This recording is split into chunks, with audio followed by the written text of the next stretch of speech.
sorry 啊，我俾你搞到失平衡啊！死盲佬，唔好阻住晒啦喺度。跑車就死埋一邊啦！唔好喺度阻住啦！夠膽你講一次？唔好嘥時間，運動員之間嘅拗撬就用運動嚟解決。好。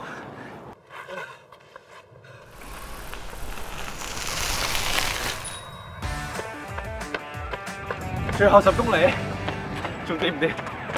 掂，前面仲有3個人，不過我哋好似已經俾佢哋拋離咗啊！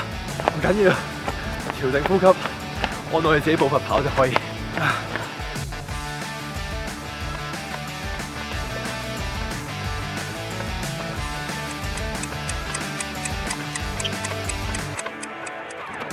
解我哋要跑得咁辛苦啊？就算我哋跑慢啲，個名次都冇分別㗎。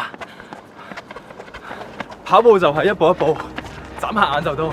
最緊要係一齊跑到終點。好，原來播進去跑係咁開心嘅。